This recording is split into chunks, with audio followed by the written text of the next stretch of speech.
Assalamu alaikum. Welcome to Dialogue. I'm Taimur, Shamil.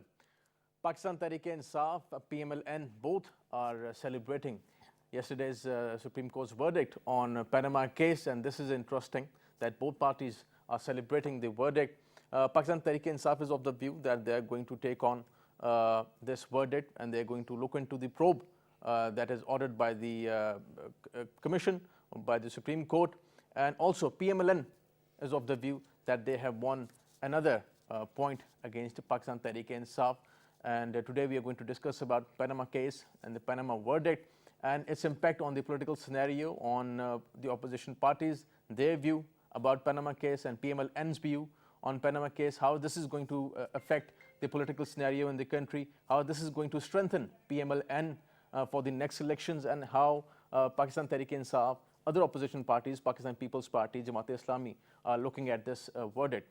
We are going to discuss about all this, and for that we have our guest in the studios. Mr. Jan Achakzai is a politician from Pakistan Muslim League, and welcome to the program, sir. Our second guest is Mr. Salman Zaidi. He's a political analyst. Welcome to the program, Salman. Mr. Achakzai, talking about yesterday's verdict, 5 judges, 15 questions, next 60 days.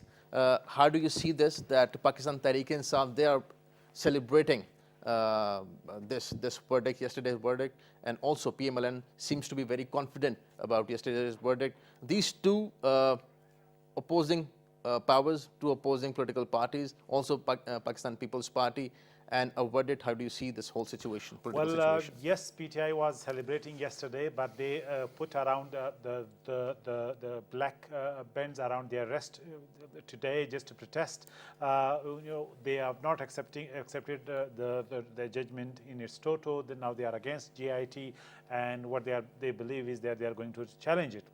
So their ifs and buts are there. So it's not unreservedly accepting the verdict of the honorable judges.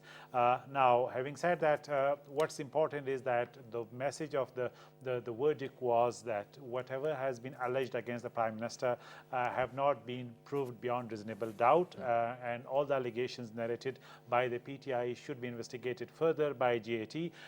So on that ground, they are not going to disqualify Prime Minister. So the first that they had it has not been accepted. This is why they had a challenging time. And then again, the main plea against the document that they submitted was taken. I mean, I can quote Justice Azmat Saeed Khosa. He said, quote, "What persuaded the petitioners to believe that a definitive finding could be given by this court on the photocopies of disputed unsigned documents not coming from a proper custody or from respondent number 1, we could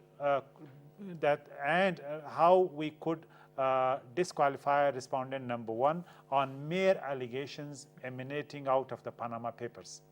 So what it means, they were not happy with the documents submitted by the PTI Council, and that's why they said, okay, let's prove, and they categorize the questions. Now, the problem with the PTI is that they don't believe on GIT, and which is very strange. The GIT, if it worked independently when but the court has also said that the respondents have also not come up with the authentic, let's say, documents to actually give answer to the petitioners.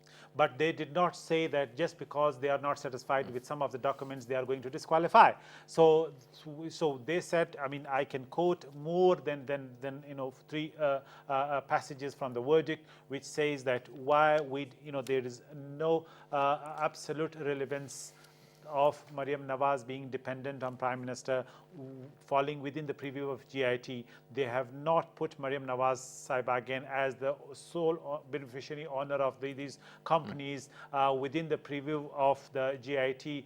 And also the third most important thing, they have not considered the declaration or misdeclaration of the assets by the Prime Minister and the rest of the respondents. So they have simply categorized other questions put by PTI for the GIT to investigate. Right. Salman, how do you look at this verdict by Supreme Court, and now a joint investigation team would be formed comprising of 7 members and 6 members, and they would come up with their names in 7 days. Then they have to work within 60 days to come up with recommendation and probe into the matter.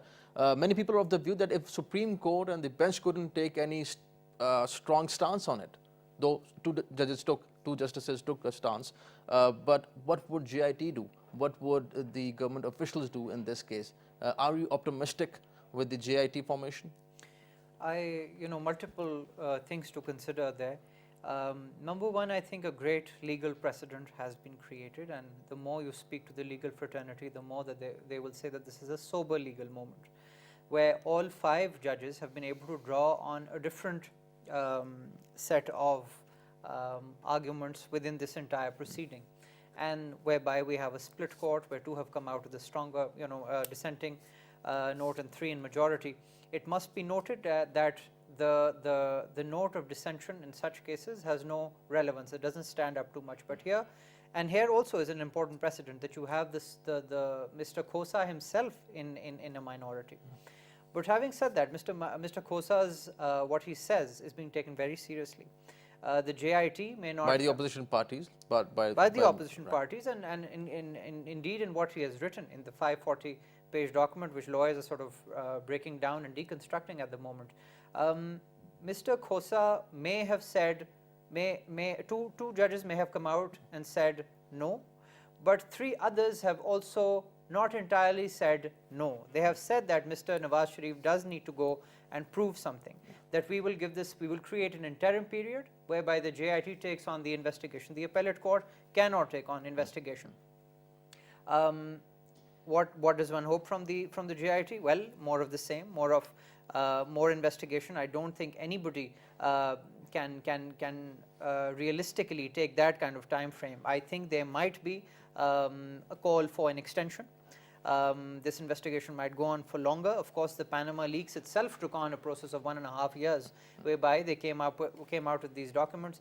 But proving a money trail like that, I think within 60 days. Within 60 days will be difficult for the intelligence agencies as well as the Nawaz Council and camp to prove their cause. Many people compare this commission with the Asghar Khan Commission report, and do you think that there is a difference in these 2 commissions, in these, let's say, 2 reports, because this would be directly working under the judges by a committee that would be formed by the Supreme Court? True, and it's the Supreme Court that asks for nominations from these agencies to put together, to put forward their names. Right. I think there have been precedents, instances of JITs it was surely set up in the Memogate affair.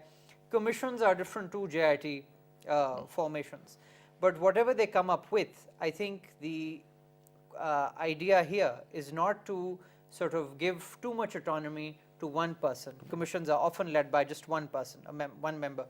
Whereas the purpose of the JIT would be to have more of a sort of robust, more holistic sort of answer to these questions. So, Mr. Chakzi, do you think that the remarks by 2 judges, the dissenting remarks, would have an impact on the politics, let's say, or it would affect PMLN, or let's say, give any benefit to the opposition parties? Well, the opposition would like to pick up on the dissenting note, but we know in real world they means nothing except academic value. Students might read in the libraries, wherever you have dissenting note within any verdict. The most important thing is that the Supreme Court's verdict is what majority has said, and majority prevails. In this case, we had the same situation, 5-3 verdict, 3 dissenting note against the hanging of the late Zulfikar Ali Bhutto, but we did not, the court order was implemented and his hanging was not delayed because there was a dissenting note. And if, say, for example, God forbid, you occupy my property and it goes to court and you get a verdict of 3-2, the dissenting note does not mean, you cannot claim that, okay, since I got a dissenting note, I'm not going to vacate this property. It will be a chaos. It will be anarchy. So what it means is that the court by majority has spoken, and that is the Prime Minister will continue to be the Prime Minister of this country, and the allegation against him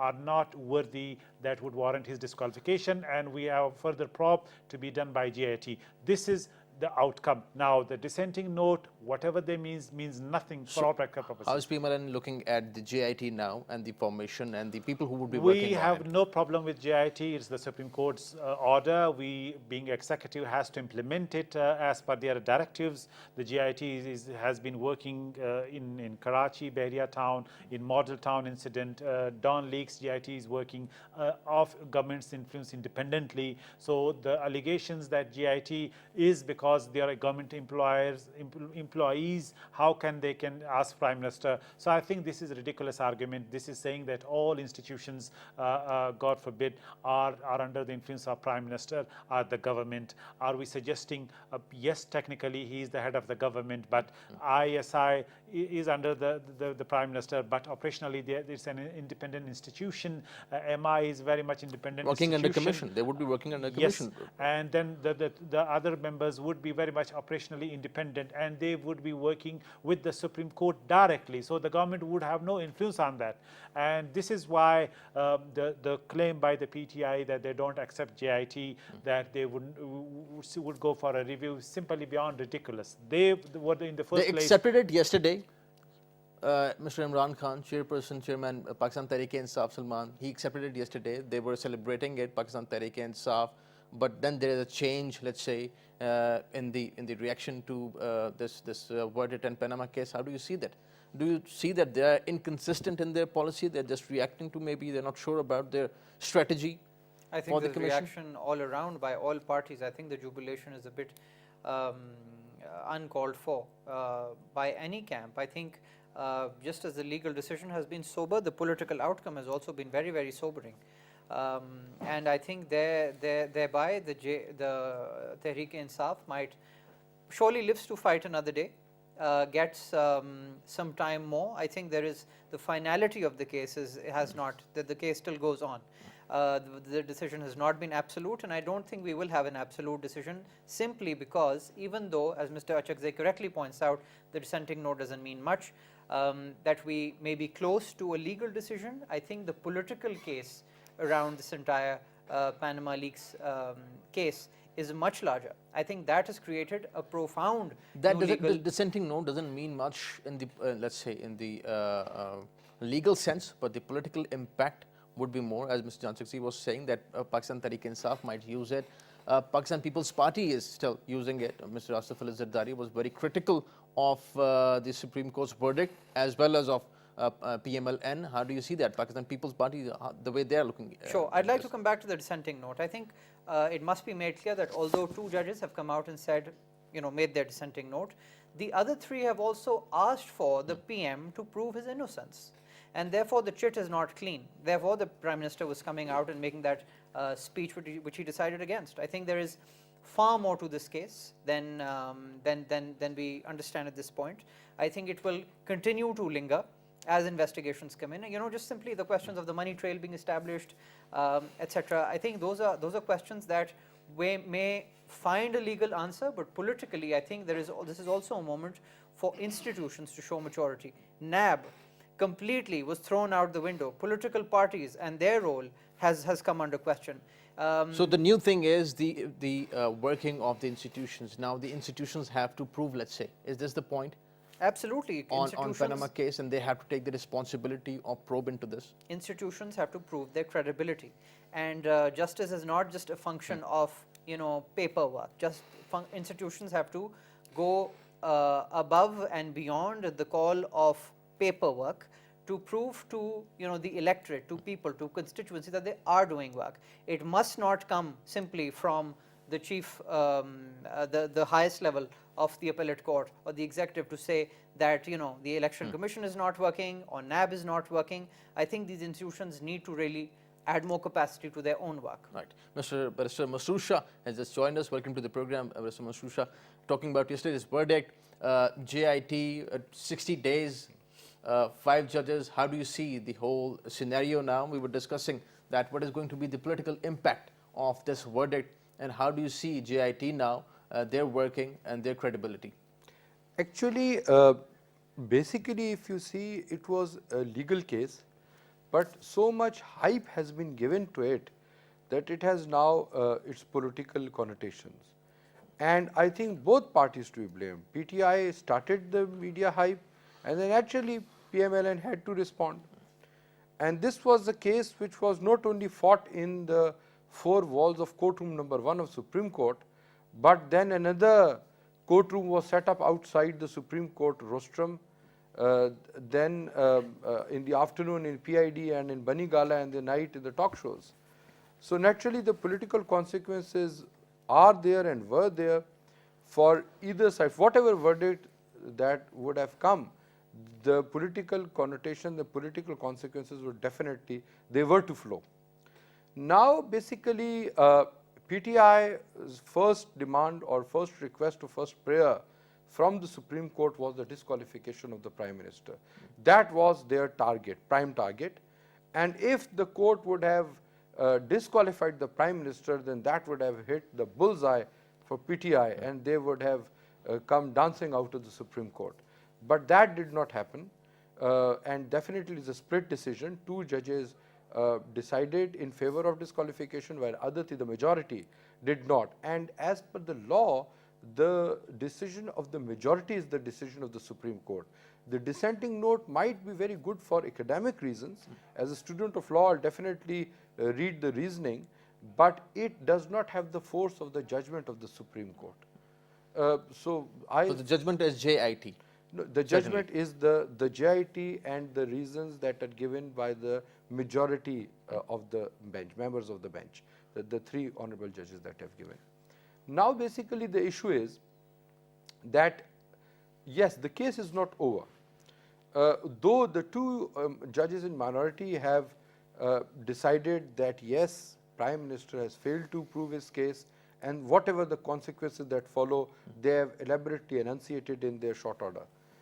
But as far as the other three are concerned, and very rightly so, as a student of law, very rightly so, that they have held that in proceedings under Article 184(3) of the Constitution, no substantive finding on the questions of facts or investigation or disputed or questions of fact can be enunciated, can be set out. Right. And that is why the matter has been sent to JIT for investigation of the matter. Right. We are going to continue our discussion on JIT, but we have Mr. Zulkarnain Tahir, a senior journalist and a political commentator with us. Assalamu alaikum.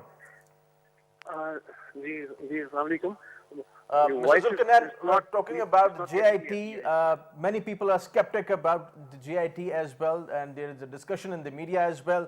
How is this JIT, Joint Investigation Team, which is going to probe into the Panama paper, would be different from the Asghar Khan case? Many people are discussing this, and they are just talking about the credibility of JIT and the institutions. How do you see this? This JIT is altogether different compared to, if we see in the recent past, in Maltown case, that was of Qadri's case, you see first the commission was formed. Commission, yes, gave some kind of adverse verdict against the sitting government, but later the JIT was formed, and apparently, end of the day, it cleared all those which declared, you see, kind of guilty in the commission. But this JIT is coming directly under the supervision of the Supreme Court.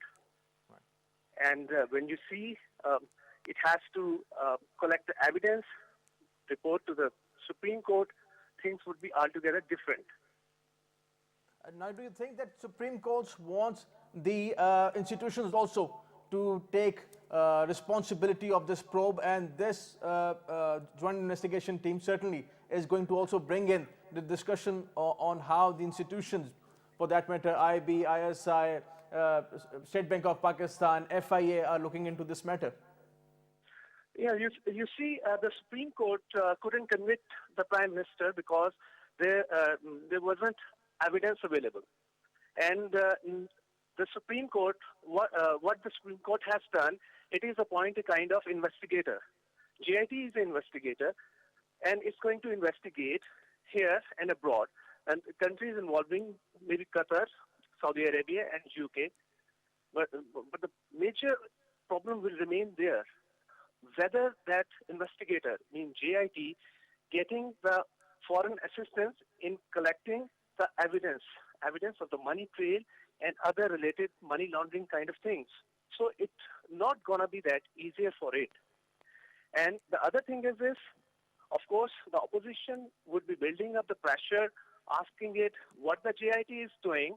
But since it is under the umbrella of the Supreme Court, so it's going to fortnightly submitting the report, and of course it's facing problem in collecting the evidence. Certainly it is before us, media, and the people. Right, Mr. Zulkarnain, thank you for joining us. Yeah. Mr. Janachik, different approaches to the same verdict. Pakistan Tehreek-e-Insaf and Pakistan People's Party. Pakistan People's Party have criticized this yesterday's verdict, but PMLN is looking at it in a way that they have won. They have shown victory in this. How do you think that PMLN would benefit from this yesterday's verdict, and they would be doing better than the opposition parties? Well, it's not a matter of benefit. I mean, the issue is that you cannot condemn a prime minister until proven guilty. The case was being prepared as if he is guilty. The dissenting note was also, I think, was based on the assumption that he is guilty. How come you can declare a prime minister disqualified when you have not heard him even? The natural justice is that if somebody is innocent, you cannot simply condemn it without being heard. And that is, we never expect, the judiciary, the Supreme Court, the honorable judges would come with a verdict. This is why we are pleased with the decision. We are not saying that it would have any political mileage, that we are getting it. What we are saying is that any decision that would have been in violation of the constants of the justice and rule of law would have been a setback, not only for the system, but also for the judiciary's credibility as well. So this is why we are celebrating it, that the decision was based on law, it was based on natural justice principles. And I think this is why we really believe that the opposition should have accepted it without any qualms. But they have got a politics to play. They were looking for what they could not. They first they were using dharnas to dislodge this government. Then they had locked down of Islamabad to dislodge this government. And then at the end they wanted to use the Supreme Court to dislodge this government, to use its shoulders. But I'm glad that the Supreme Court did not let itself used, and they delivered a judgment based on justice and rule of law. And now going forward, we have no problem with whatever GIT it is. The allegations are there. If they want to question whatever regarding the questions that have been raised by the Supreme Court, we are ready to answer why we should have any problem with that. But most importantly, the opposition now, I think we need to go a step further. All the people who are in Panama should be investigated.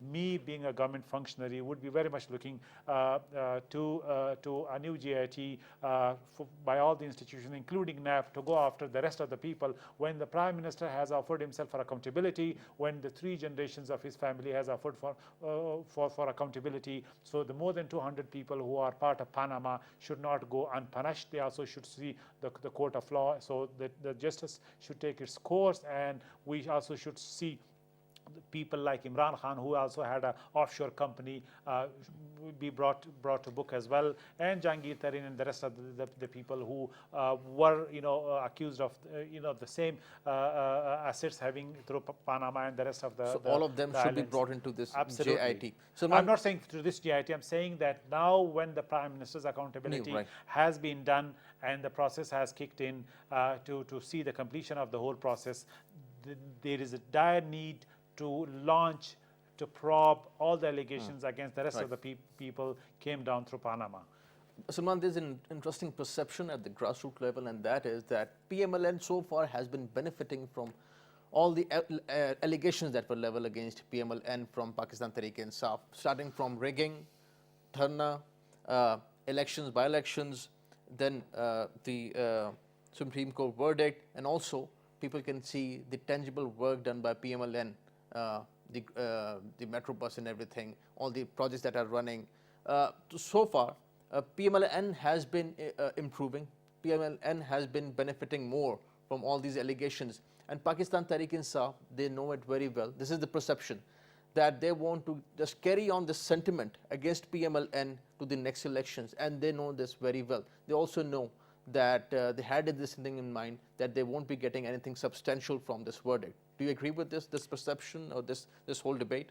Well, this debate is how exactly a lot of people are putting it this way, that the further you drag on these investigations and the closer to the election that you make them, either to the Senate election or the general election, the PMLN is likely to take a hit, and the PTI therefore picks up that vote. I'm not sure that will happen in real life. I think the PMLN will surely come out of this not unscathed, not the ruling family, not the PMLN. I think they will have to change tack. And in your question, you also refer to the work that the PMLN has done. I think it's also a moment in the PMLN becoming more responsive. I think the PMLN has to do a bit of introspection on whether or not they put up these large infrastructure projects, how responsive they are to the political system. They cannot exist with safeguards around them. I think for the PTI, for all the brouhaha and all the sort of the showmanship that their style of politics has acquired, I think there is also a moment for the PTI to sort of step back and review what they actually mean. The PTI has done good work in their province, but for the center, they have created moments of irritation, of even attack, if you like.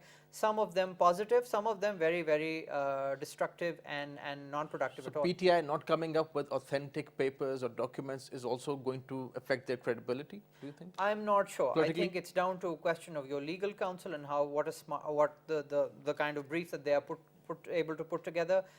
If we compare the two, the PTI and the PMLN, I think both have been unable to put together good enough Anything briefs, and substantial. therefore the PMLN is still in hot water.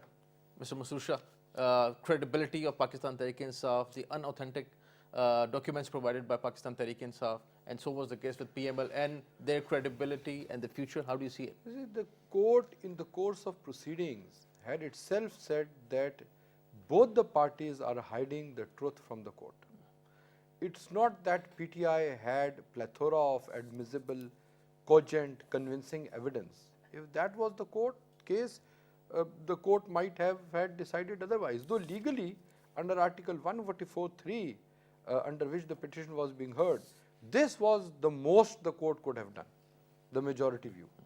Because the law that we have been taught over years is that in these proceedings, the Article 184(3) in Supreme Court and 199 in the High Court, no disputed questions of facts can be resolved, no investigation can be carried out.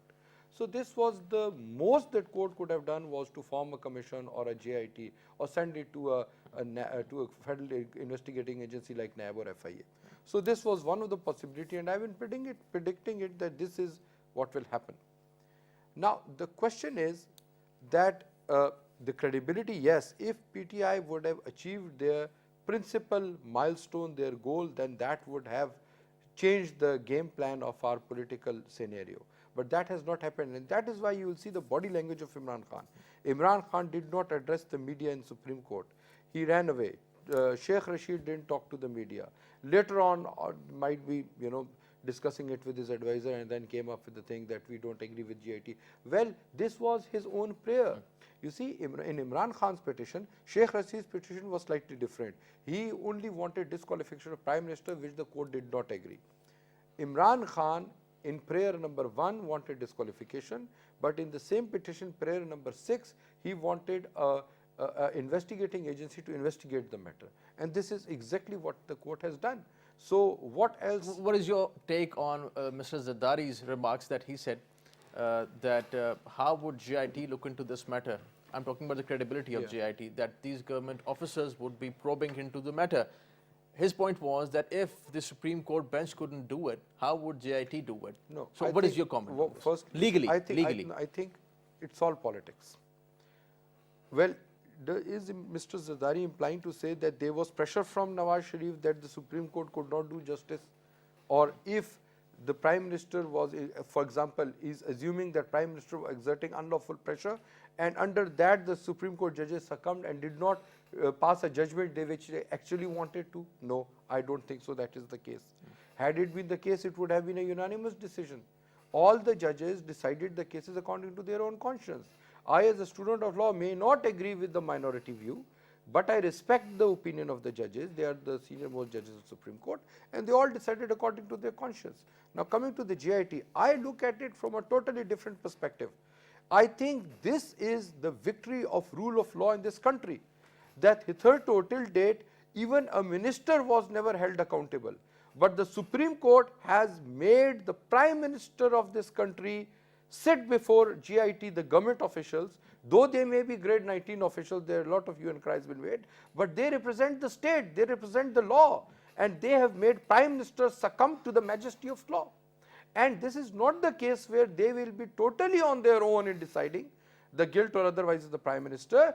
The supervisory hearing would be held every 15 days. There is a supervisory bench would monitor the situation, and after 60 days the report would be sent to the Supreme Court. One more point I would like to point, it's very, very disappointing to see. For example, if I make as a member of a opposition political party, I represent Qaumi Watan Party. By the way, today Qaumi Watan Party and our chairman Aftab Shirpao has welcomed the decision of the Supreme Court and has also stressed that the calls of seeking resignation of Prime Minister should to be rebuffed, and he said that Prime Minister should not resign because under the Constitution everyone is innocent until proven guilty. Right. But as a member of an opposition political party, I can have a wish list, I can wish for things.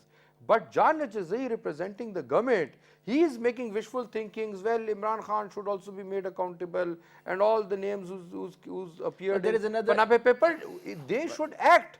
The government, it is time that government should not wait for a decision of Supreme Court. If the name of Jahangir Tareen is there, they should go and arrest him and try him under NAB ordinance. What is stopping them? And another thing, yesterday, I mean, we all say that rule of law has been established by the judgment of the Supreme Court in Panama case. I was very disappointed to see that there is a proclaimed offender against whom the anti-terrorist court Islamabad has issued warrant of arrest, and every week Islamabad police goes there, say we could not find Imran Khan.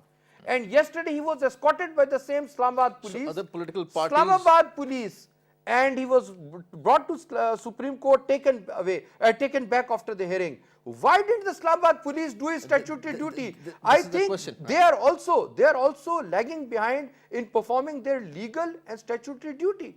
Mr. Chief Secretary. Well, PMLN stance, what government can do, as Mr. Susha is saying, that they can take an action against, let's say. Well, I think the government, it's not the government's job to go for accountability, it's NAB's job basically. It's the independent, state level institution that's independence has been guaranteed and separated from the executive. Now, what we would expect from NAB is also to go after Imran Khan and the rest of the Panama alleged names that we have seen that would be against the natural course of justice if we do not see any investigation carried out against the rest of the people when Prime Minister has offered himself, when Prime Minister's family has offered themselves. As far as the Imran Khan's being nabbed under these serious allegations by the Islamabad local administration, definitely that is something that that is incompetence of the local administration if they are not arresting a proclaimed offender. And that is why we have been complaining all along that just because the gung-ho that Imran Khan has been putting up so far have also intimidated even some government functionaries, which is very unfortunate, and that should not have happened in real world, but that's what we are facing it, and I'm sure the government will take notice of the fact that he is still roaming around without being questioned on the offences. This whole hue and cry about moral grounds, that Prime Minister should resign on moral grounds, since two judges gave dissenting notes and other three judges said that they want GIT. Do you think what would be PMLN's strategy? Well, and first, its response to the moral grounds this is theory? very interesting question that you put to me. I think first we need to establish what is morality. I mean, that's very much clear in the same in the same judgment. It says number 30, before the said provisions can be pressed into service, there must be a declaration by court of law. At the risk of stating the obvious, it may be clarified that the courts of law are concerned with the matters of law, not morality. There can be no manner of doubt that the term honest, inverted commas, as implied in Article 62, 1F, refers to legal honesty, an objective concept and not mere moral or ethical honesty, which is subjective. The courts have never wandered into the realm of morality in this behalf. So they have distinguished between what they call it legal honesty and ethical honesty. So as far as legal honesty is concerned, the law simply, the verdict says that Prime Minister is the legal constitutional head of the government, and he cannot be disqualified on the given allegations that put across to them. Now, ethical honesty, there are so many things. What we can say is moralist in personal sense of the word, but that is not within the realm of politics. So, Salman, from now on, we are going to, in the media and public, they are going to discuss about the legal sides of this verdict, legality and everything. But politically, how do you think that Pakistan Tehreek-e-Insaf and Pakistan People's Party are playing with the, let's say, or using this verdict for their political gains? And do you think that PMLN has once again benefited from another verdict and they are now in a stronger position politically? I'm not sure if the PMLN is in a stronger position politically, but I think we're laying too much of the blame at the door of the PTI. I think if any group or party has really spearheaded this entire case, has created a case for accountability, for greater rule of law, I think that credit has to go to the PTI for single-handedly taking this entire process forward. Had it been left to the legal continuum that a lot of things acquire in Pakistan, I think the Panama Gate would have been dead by now. Of course, the PTI has brought political force to this, political vocabulary to this, and we cannot divorce the two things for the legal case from the political one. I think and there's good reference to Article 62, the ones that refer to this of public functionaries being Sadiq and Amin. I think there is a very low threshold for anybody to be Sadiq, Amin, or otherwise. And while the court may not deal with the legality or even legal definition of morality, but in the public sphere, in the political sphere, I think those are very real debates. And there I think the PMLN has lost mileage. There the Prime Minister calls for his resignation, etc. Those calls are backed by popular sentiment. It's not like those calls are coming out of a vacuum. In other countries of the world, those premiers, those ministers, those public functionaries have stepped down, and there is a very genuine case for morality as well as public accountability. So therefore, I don't think it would be wrong to expect that the PTI is creating political mileage out of this. This is their pitch. Tehreek-e-Insaf stands for, rightly or wrong, their politics notwithstanding, stands for a call for justice. Now, whether that is beneficial for the federation or that is used for short political gain is a separate question. But I think public accountability in this case in Pakistan, as well as the role of institutions, has really gone to a new, crossed a new threshold with this Panama Gate investigation. Mr. Masroor Shah, 60 days. Many people ask this question and they're of the view that how would GIT would come up with something substantial within 60 days. Do you think that the GIT would be capable of bringing up something substantial in 60 days in their whole working? Yes, basically it's not a court, so it will not be bound by the procedures that normally the court adheres to. It's an investigating agency, it's an investigating body, and the questions have also been framed by the judges, that what are the areas, what are the questions that remained unanswered, 15 questions, despite the fact that the court has been constantly asking Prime Minister and his family members to answer, give the evidence. They failed. I mean, if they would have satisfied, the petitions would have been dismissed. So naturally, there is some prima facie case which is to be investigated and which is sent to GIT for investigation.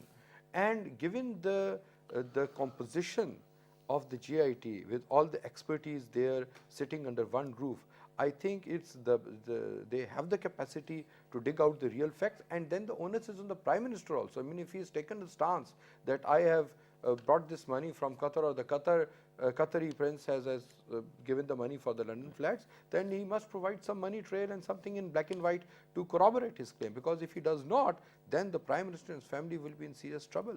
And there's one more remark about the minority judgment. You see, I think politics has been plagued on that. its paragraphs are being aired on media as if it has the force of the Supreme Court judgment. Please, people should understand that in every case, I mean, I was surprised. I was sitting in a program, they said, well, it's 3-2, so therefore, Prime Minister, at least 40% he has been held guilty, or he is 40% corrupt, 60% has not given his mind. Well, if in a case of murder, if 3 judges decide that he should not be hanged and 2 decides that he should be sent to gallows, would it be morally binding on the prisoner to go and hang himself? That just because 2 have decided against him? So the majority would prevail. It's a legal decision. We should respect the Supreme Court. And whatever the judgment that the court has given, I think the sanctity of this institution of the Supreme Court and the persona of all the honorable judges, whether they have written the majority view or the minority view, that should be adhered to. That should not be brought under discussion, or they should not be ridiculed, as I am seeing on certain television screens. Gentlemen, thank you for joining us. Mr. Janachak Zaid, thank you for being with us. Salman Zaidi, thank you for joining us. Mr. Masood Shah, pleasure having you on the program. That's all from today. See you next time. Khuda Hafiz.